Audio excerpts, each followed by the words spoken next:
Thank you very much. Thank you all for coming. This is a very important issue, as I don't need to tell you, and one about which there is significant high emotions, significant misinformation, and significant distortion. And that's those are some of the main reasons why I wrote Islam Unveiled. People in the United States, whether they're Christians or not, generally tend to think of religion in terms of Christianity, so that they think that it is something that is an individual's faith and an individual matter, something that's between an individual and God, and that it has only a secondary connection to public issues, such that we can put aside our sectarian differences and meet in the public square with various assumptions about tolerance and secularism in place. However, it is perhaps egocentric or culturocentric to assume that those kinds of assumptions carry over into the Islamic world. Also, we've heard a great deal about that Islam is a religion of peace. The president has said it, and many other people have said that Osama bin Laden and the terrorists have hijacked Islam. On the other hand, if you read what Osama bin Laden and the terrorists say, they base all their actions very firmly on Islamic religious arguments. So that at least raises a question whether or not their use of the Islamic material is legitimate. It raises a question that we need to consider as a nation in dealing with the threat of terrorism, the threat from Al-Qaeda or from anyone else, as to whether we can really safely import the Christian categories into an understanding of Islam and say that it is something that would fit easily into the secular framework of the United States government or of democratic polities in general, or whether maybe that would be a trifle naive to say. There was some good news recently in regard to the sniper, the member of the Nation of Islam who was shooting the people in the Washington area. Minister Louis Farrakhan of the Nation of Islam said that if he was convicted, he would be expelled from the group, and that there was nothing in the Nation of Islam, as strident and belligerent as it is about some matters, that would condone what he did. Now, that's very good news that Minister Farrakhan would say that. Unfortunately, when you look at the larger world of traditional Islam, it's not so easy to find somebody like that to say Osama bin Laden was wrong and what he did was outside the pale of Islam, and therefore we will, in some sense, excommunicate him or expel him or censure him. I mean, obviously you have many Muslims who did say that and are saying that today.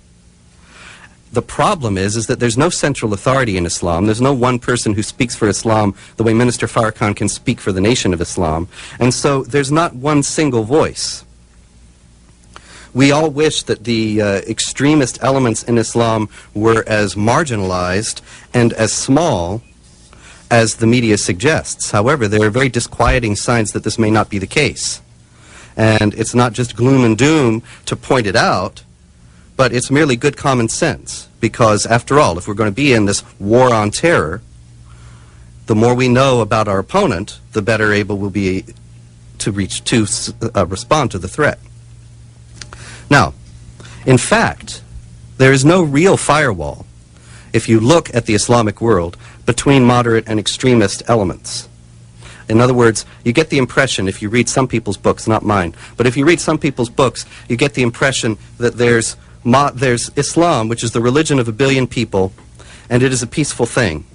And then there are the extremists over here who are like kooks on the street corner who are raving and have hijacked the thing, and they happen to get a little money and power, and so they were able to knock down the Trade Center, but really they're on the fringes. However, in reality, there's nothing like the equivalent of the Baptist church on one street and the Catholic church on the other, and they go their own way and they don't have a whole lot to do with each other unless there's an interfaith supper. Actually, there's not a moderate mosque on one street and the extremist mosque on the next block, and they don't have a whole lot to do with each other. They are all mixed up together in the Islamic world. And this is what I will give you examples of. The moderate Muslims have yet to formulate, moreover, a clear and coherent alternate vision of Islam and the Quran that is free of violence. Because the Quran is full of verses which many people will say, well, you can take those a lot of ways, and of course you can take them a lot of ways. But the problem is that the terrorists do take them in a violent way, and the moderates have yet to respond, not to convince Westerners, that's easy, to convince Westerners that Islam is a religion of peace, but the moderates have yet to convince the extremist Muslims, or to even formulate a convincing argument for their co-religionists, that their use of these verses is illegitimate. Verses like this: Prophet, make war on the unbelievers and the hypocrites, and deal rigorously with them. Hell shall be their home, and evil fate. The true believers fight for the cause of Allah, but the infidels fight for the devil. Fight, then, against the friends of Satan. When you meet the unbelievers in the battlefield, strike off their heads, and when you have laid them low, bind your captives firmly. Slay the idolaters wherever you find them, arrest them, besiege them, lie in ambush everywhere for them. If they repent and take to prayer and render the alms levy, that's the jizya, which is a special higher tax on non-Muslims that's in Islamic law, that if you're a non-Muslim living in Islamic society, you pay a higher tax rate than the Muslims. And that's the classic law. It's not enforced everywhere in the Islamic world, but wherever there's a call to enforce the Sharia, the Islamic law, then you have calls for the jizya.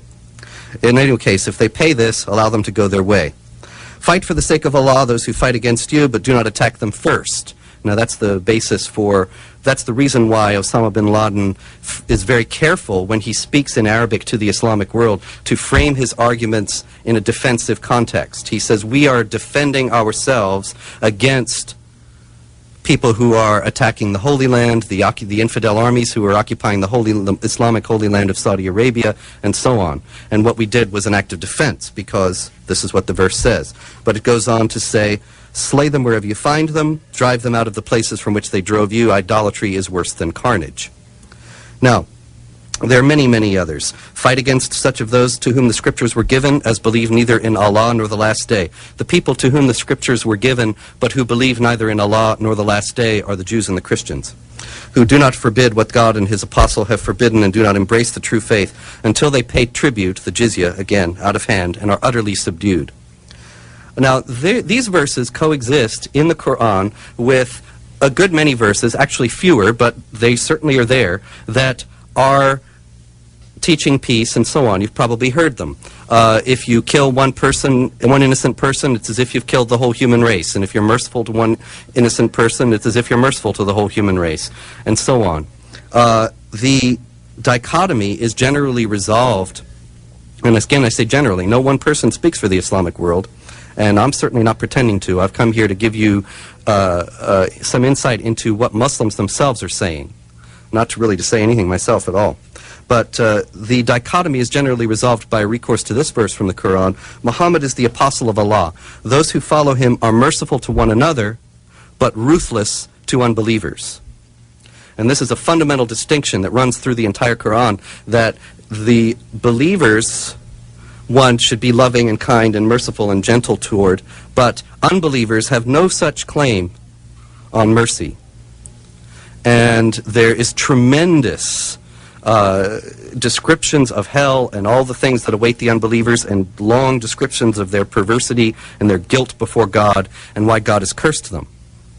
And these verses are the reason why, for example, the ambassador to the United Nations from the Islamic Republic of Iran a few years ago said the concept of human rights, that is the idea that all human beings are equal in dignity before God, the concept of human rights is a Judeo-Christian idea and is alien to Islam.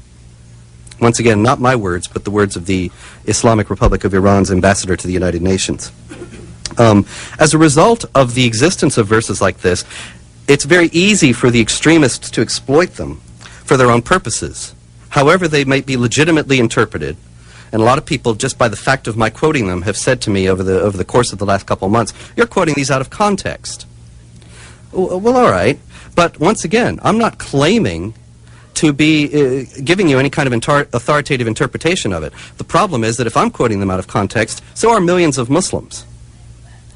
And the moderates who would say, well, they don't actually refer to something meaning that you should kill people, have yet to, once again, formulate an argument that would convince the extremists that they are misusing the verses, or taking them out of context. See, the Quran is so central in Islam. The idea is it's an eternal book that has existed forever with God in heaven and was dictated by God through the angel Gabriel to the Prophet Muhammad, piece by piece, until he had the entire copy of this eternal and perfect book. And so you have a book like that. That's greater than the Jewish and Christian idea of the inspiration of the Bible, that God would guide and speak through human authors, because this is the actual words that God himself is dictating. And it's so central, you see, that they can quote, the extremists can quote these verses very easily and make a convincing argument to, as they are doing all over, to millions of young people, that it is part of your Islamic responsibility to go out with us and kill these people. And they're convincing, because on the face of it, that's what the verses seem to be saying.